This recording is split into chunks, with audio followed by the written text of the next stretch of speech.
میرا پیارا نبی کتنا پیارا نبی ساری دنیا کا ہے وہ دلارا نبی۔ السلام علیکم ورحمۃ اللہ وبرکاتہ۔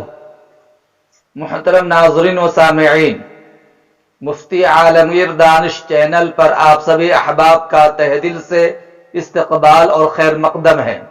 آج کی محفل کا عنوان ہے شب برات کی فضیلت، حقیقت اور ہماری بے اعتدالیاں، یعنی شب برات میں ہمیں کیا کرنا چاہیے اور کیا نہیں کرنا چاہیے۔ بہت اہم اور امپورٹنٹ ویڈیو ہے، شروع سے آخر تک مکمل ویڈیو دیکھیے اور سنیے۔ دوسروں تک صدقہ جاریہ سمجھ کر شیئر بھی کیجیے تاکہ دوسرے لوگ بھی حقائق سے واقف ہو سکے۔ سامعین، ماہ شعبان کی احادیث میں بڑی فضیلت آئی ہے۔ یہ خیر و برکت، عظمت و عظیمت اور انوار و حسنات والا مہینہ ہے۔ اس ماہ میں ایک مبارک رات آنے والی ہے جس کو شب برات کہا جاتا ہے۔ یہ رات بہت بزرگی اور برکت والی رات ہے۔ جلیل القدر تابعی حضرت عطاء بن یسار رحمۃ اللہ علیہ فرماتے ہیں، ما من لیلۃ بعد لیلۃ القدر افضل من لیلۃ نصف شعبان۔ لیلۃ القدر کے بعد شعبان کی 15ویں شب سے زیادہ کوئی رات افضل نہیں۔ اس رات کے کئی نام ہیں: لیلۃ المبارکہ، برکتوں والی رات، لیلۃ الرحمہ، رحمتوں والی رات، اللہ کی رحمت خاصہ کے نزول کی رات، لیلۃ الصق، دستاویز والی رات، لیلۃ البرات، دوزخ سے چھٹکارا ملنے اور بری ہونے کی رات۔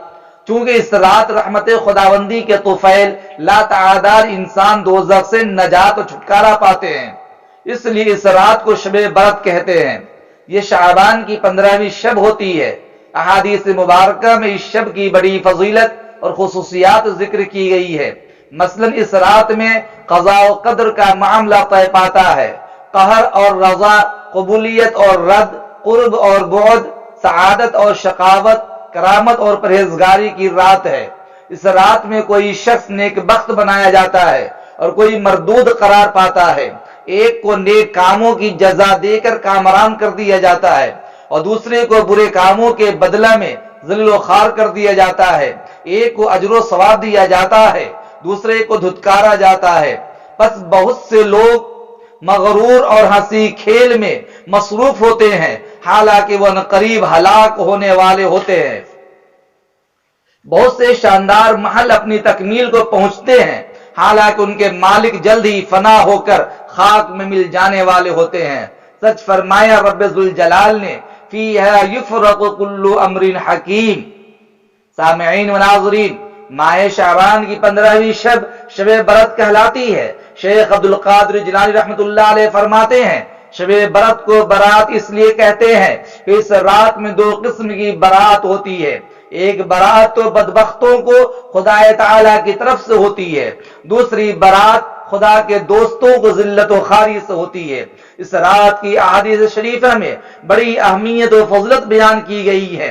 چنانچہ ترمذی شریف جلد نمبر 1 صفحہ نمبر 154، ابن ماجہ صفحہ نمبر 99، راوی حضرت عائشہ رضی اللہ تعالی عنہا وہ فرماتی ہیں کہ میں نے ایک رات نبی کریم صلی اللہ علیہ وسلم کو اپنے بستر پر نہ پایا تو میں آپ کی تلاش میں نکلی تو میں نے دیکھا کہ آپ جنت البقیع میں ہیں۔ مدینہ منورہ کا معروف قبرستان جنت البقیع میں ہے۔ مجھے دیکھ کر حضور صلی اللہ علیہ وسلم نے ارشاد فرمایا، کیا تو یہ اندیشہ رکھتی ہے کہ اللہ اور اس کا رسول تیرے ساتھ بے انصافی کرے گا؟ میں نے عرض کیا کہ یا رسول اللہ، مجھے یہ خیال ہوا کہ آپ اپنی کسی دوسری شریک حیات کے پاس تشریف لے گئے ہوں گے۔ آپ نے ارشاد فرمایا، اللہ تعالی شعبان کی 15ویں شب میں آسمان دنیا پر نزول اجلال فرماتے ہیں اور قبیلہ بنو کلب کی بکریوں کے بالوں سے زیادہ لوگوں کی مغفرت فرماتے ہیں۔ ابن ماجہ شریف صفحہ نمبر 99، شعب الایمان جلد نمبر 3 صفحہ نمبر 378، حدیث نمبر 3822، راوی علی رضی اللہ تعالی عنہ، نبی اکرم صلی اللہ علیہ وسلم نے ارشاد فرمایا، جب نصف شعبان کی رات یعنی شب برات آ جائے تو تم اس رات میں قیام کیا کرو اور اس کے دن 15ویں تاریخ کا روزہ رکھا کرو۔ یعنی 15 شعبان کا روزہ رکھنے کا آپ نے حکم فرمایا، اس لیے کہ اس رات میں اللہ تعالی غروب آفتاب کے بعد سے طلوع فجر تک آسمان دنیا پر نزول فرماتے ہیں اور ارشاد فرماتے ہیں کہ کیا ہے کوئی مجھ سے مغفرت طلب کرنے والا جس کی میں مغفرت کر دوں؟ کیا ہے کوئی مجھ سے رزق کا طالب کہ میں اس کو رزق عطا کر دوں؟ کیا ہے کوئی کسی مصیبت یا بیماری میں مبتلا کہ میں اس کو عافیت عطا کر دوں؟ کیا ہے کوئی ایسا اللہ تعالیٰ برابر یہ آواز دیتے رہتے ہیں یہاں تک سورج طلوع ہو جاتا ہے۔ سامعین و ناظرین، ایسی مبارک رات میں اللہ تعالیٰ جہاں بے شمار لوگوں کی مغفرت فرماتا ہے، وہی چند بدبخت و مردود لوگ بھی ہیں جن کی مغفرت نہیں ہوتی۔ چنانچہ شعب الایمان للبیہقی جلد نمبر 2 صفحہ نمبر 382 پر روایت ہے، راوی حضرت ابو موسیٰ اشعری رضی اللہ تعالی عنہ ہے، جس میں ذکر ہے کہ چند لوگوں کی مغفرت نہیں ہوتی ہے، مثلا مشرک، کینہ پرور، قطع تعلق کرنے والا، ٹخنوں سے نیچے ازار لٹکانے والا، ماں باپ کا نافرمان اور شراب کا عادی انسان۔ بعض روایات میں عشار، ساحر، جادوگر، کاہن، عراف، نجومی اور طبلہ بجانے والا بھی آیا ہے۔ اب سوال یہ ہے کہ شب برات میں ہمیں کون سی عبادت کرنی چاہیے اور کیا نہیں کرنا چاہیے؟ تو غور سے سنیے، نفلی عبادت تنہائی میں اور اپنے گھر میں ادا کرنا افضل ہے، لہذا شب برات کی عبادت بھی گھر میں کریں، مسجد میں نہیں۔ ایسے بھی لاک ڈاؤن کا زمانہ ہے، کرونا وائرس کا زمانہ ہے، حالات بدترین ہے، ہمیں بھیڑ جمع کرنے سے منع کیا جا رہا ہے۔ ایسے میں احتیاط کا تقاضا بھی یہی ہے کہ گھر میں رہ کر ہی عبادات انجام دے۔ چنانچہ بخاری شریف جلد نمبر 1 صفحہ نمبر 158، راوی حضرت عبداللہ ابن عمر رضی اللہ تعالی عنہما، نبی اکرم صلی اللہ علیہ وسلم نے ارشاد فرمایا، اجعلوا فی بیوتکم من صلاتکم ولا تتخذوها قبورا، اپنی نماز کا کچھ حصہ اپنے گھروں میں بناؤ، یعنی نوافل گھر میں ادا کرو اور ان کو قبرستان نہ بناؤ۔ اس رات میں عبادت کا کوئی خاص طریقہ مقرر نہیں، ذکر و تلاوت، نفل نماز، صلاۃ التسبیح وغیرہ کوئی بھی عبادت کی جا سکتی ہے۔ آپ کو جتنی نماز پڑھنے کا ارادہ ہو نوافل کی نیت سے پڑھتے رہیں، قرآن کریم کی تلاوت کرتے رہے، گری و زاری کے ساتھ رب کے سامنے توبہ استغفار کریں، اپنی ہمت طاقت کے مطابق عبادت کرنی چاہیے۔ اتنا بیدار رہنا صحیح نہیں ہے کہ آدمی بیمار ہو جائے۔ بعض لوگ یہ کہتے ہیں کہ اس رات میں ایک مخصوص طریقے سے 2 رکعت نماز پڑھ لی جائے تو جو نمازیں قضا ہو گئیں وہ سب معاف ہو جائیں گی۔ یہ بات بالکل غلط اور بے بنیاد ہے، شریعت سے اس کا کوئی تعلق نہیں ہے، یہ من گھڑت بات ہے۔ شب برات میں فضول گپ شپ میں شب بیداری کرنا، گلیوں چوراہوں اور ہوٹلوں میں وقت گزارنا بالکل بے سود بلکہ نیکی برباد گناہ لازم کا مصداق ہے۔ یہی نہیں، ہمارے نوجوان لڑکے وہ سڑکوں پہ بائک دوڑاتے نظر آتے ہیں، ایک محلے دوسرے محلے میں جاتے ہوئے ایک خاندان دوسرے خاندان جا کر حلوہ پراٹھا کھانا، یہ بے بنیاد چیزوں میں سے، اس میں سوائے گناہ کے کوئی فائدہ حاصل نہیں ہو سکتا۔ جہاں تک قبرستان جانے کا مسئلہ ہے تو غور سے سنیے، حضور اکرم صلی اللہ علیہ وسلم اس رات شب برات میں قبرستان ایک بار تشریف لے گئے، وہ بھی اس قدر پوشیدہ اور خفیہ انداز میں جانا ہوا کہ آپ نے اپنی شریک حیات حضرت عائشہ رضی اللہ تعالی عنہا سے بھی اپنے جانے کو مخفی رکھا اور کسی بھی صحابی کو اپنے ساتھ نہیں لے گئے، اور بعد میں بھی کسی صحابی کو اس عمل کی ترغیب دینا ثابت نہیں۔ اس لیے شب برات میں ٹولیوں کی شکل میں گروہ در گروہ کی صورت میں قبرستان جانا، اس کو شب برات کا جزء لازم سمجھنا، راستوں میں روشنی کا اہتمام کرنا، قوالی کا نظم کرنا، یہ دین میں زیادتی اور غلو ہے۔ بغیر کسی اہتمام اور پابندی کے قبرستان جانا چاہیے۔ آج کل یہ دیکھا جاتا ہے قبرستان میں چراغاں بھی ہیں، قبرستان میں عورتوں کی بھیڑ بھی ہوتی ہے، وہاں لٹیرے بھی ہوتے ہیں، ایمان کے لٹیرے بھی، جیب کے لٹیرے بھی، ہر قسم کے عیاش لوگ وہاں پائے جاتے ہیں، عصمت دری ہوتی ہے، عزتوں پہ ہاتھ ڈالا جاتا ہے۔ اس لیے نوجوان ساتھیوں تم قبرستان تنہا تنہا جانے کا اہتمام کرنا، بغیر کسی اہتمام پابندی کے ساتھ قبرستان جانا چاہو تو جا سکتے ہو۔ میں ضرور کہا کرتا ہوں کہ شب برات گناہگاروں کے لیے پیغام رحمت ہے۔ اس رات کو رحمت طلب کرنے والے کو رحمت دی جاتی ہے، مغفرت طلب کرنے والوں کو بخش دیا جاتا ہے۔ لہذا اس رات کو خدا کے حضور رویا کرو، اس رات میں رحمت کے پانی سے گناہوں کو دھویا کرو، گڑ گڑا کر، سسکیاں مار کر، آنسو بہا کر روٹھے رب کو منا لو، اور خرافات و بدعات سے اپنے آپ کو بچا لو، اپنی آل و اولاد کو بچاؤ، دوستوں کو بچاؤ، اسی میں عافیت ہے، سکون ہے۔ آج ہمارے معاشرے میں شب برات میں خلاف سنت، بدعات و خرافات اور بے اصل چیزوں اختیار کیا جاتا ہے جن کی شریعت اسلامیہ میں قطعاً گنجائش نہیں ہے۔ مثلا آتش بازی کرنا ملعون رسم ہے جو آتش پرستوں اور کفار و مشرکین کی نقل ہے۔ اس شیطانی رسم میں ہر سال مسلمانوں کی کروڑوں کی رقم اور گاڑی کمائی آگ میں جل جاتی ہے۔ گویا ہم خدا تعالیٰ کی بارگاہ میں اپنی نیاز مندی اور عبادت استغفار کا تحفہ پیش کرنے کے بجائے اپنے پٹاخے اور آگ پیش کرتے ہیں جو سراسر حرام ہے۔ اس حرام کے ارتکاب سے مسلمان اسراف و فضول خرچی کا مرتکب ہوتا ہے، گنہگار ہو جاتا ہے، جس سے قرآن نے منع کیا، وَلَا تُبَذِّرْ تَبْذِيرًا إِنَّ الْمُبَذِّرِينَ كَانُوا إِخْوَانَ الشَّيَاطِينِ وَكَانَ الشَّيْطَانُ لِرَبِّهِ كَفُورًا۔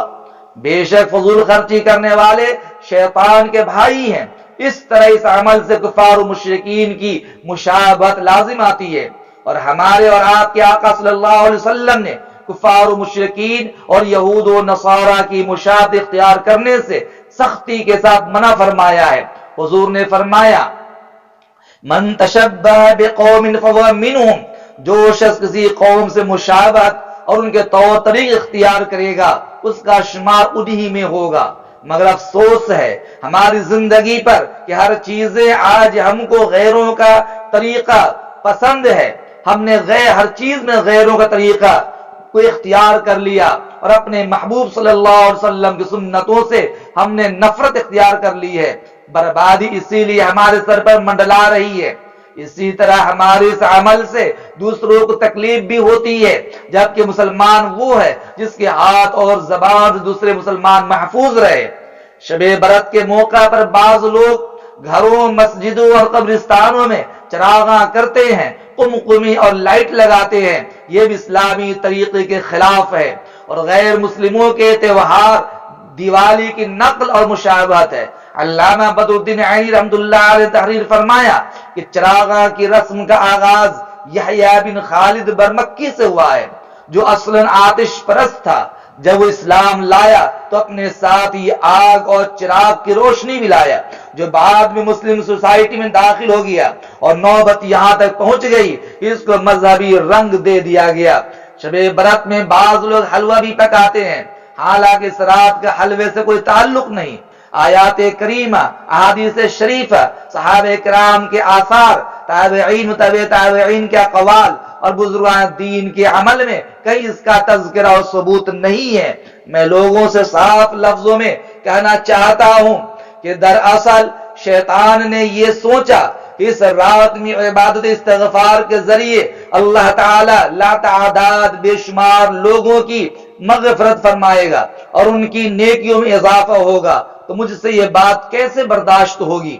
اس لیے اس نے مسلمانوں کو ان خرافات میں پھنسا کر سنت طریقے سے دور کر دیا۔ بعض لوگ یہ کہتے ہیں کہ حضور اکرم صلی اللہ علیہ وسلم کے دندان مبارک جب شہید ہوئے تھے تو آپ صلی اللہ علیہ وسلم نے حلوہ نوش فرمایا تھا۔ یہ بات بالکل من گھڑت اور بے اصل ہے۔ حضور اکرم صلی اللہ علیہ وسلم کے دندان مبارک غزوہ احد میں شہید ہوئے تھے، اور غزوہ احد ماہ شوال میں پیش آیا تھا، جبکہ حلوہ شعبان میں پکایا جاتا ہے۔ دانت ٹوٹنے کی تکلیف ماہ شوال میں اور حلوہ کھایا گیا 10 مہینے بعد شعبان میں، کس قدر بیہودہ اور باطل خیال ہے۔ رسومات میں ایک رسم گھروں کا لیپنا پوتنا، نئے کپڑے بدلنا اور اگربتی وغیرہ جلانا، یہ بھی داخل ہے۔ یاد رکھیے، شب برات کے موقع پر گھروں کی لپائی پوتائی اور نئے کپڑوں کی تبدیلی کا اہتمام بھی کیا جاتا ہے۔ نیز گھروں میں اگربتی جلاتے ہیں اور یہ عقیدہ رکھتے ہیں کہ اس رات میں مردوں کی روحیں گھروں میں آتی ہیں، ان کے استقبال میں ہم ایسا کرتے ہیں۔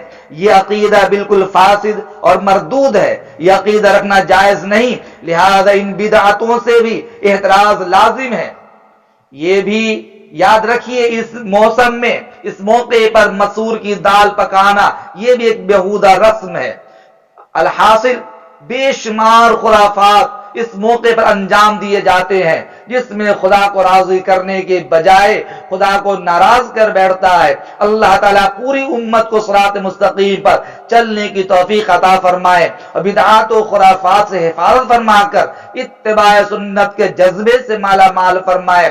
15ویں شعبان یعنی شب برات کے اندر صرف خدا تعالیٰ کی عبادات کیجئے، وہ نوافل کے انداز میں، ذکر و تسبیحات کے انداز میں اور قرآن کریم کی تلاوت کے انداز میں رب کے سامنے توبہ استغفار کیجئے، رزق کی بڑھوتری کی دعا مانگیے، مرحومین کی مغفرت کی دعا مانگیے، صحت و عافیت مانگیے، اور اگلے دن یعنی 15 شعبان کو روزہ رکھیے۔ اس روزے کی فضیلت احادیث میں ذکر کی گئی ہے، گرچہ روایت ضعیف ہے شعبان کے متعلق، شب برات کے متعلق، روزے کے متعلق، قبرستان جانے کے متعلق، لیکن بہرکیف فضیلت سے تعلق ہے، اس لیے عمل کرنے میں کوئی حرج نہیں۔ اللہ تعالیٰ صحیح انداز میں امت مسلمہ کو عمل کرنے کی توفیق عنایت فرمائے۔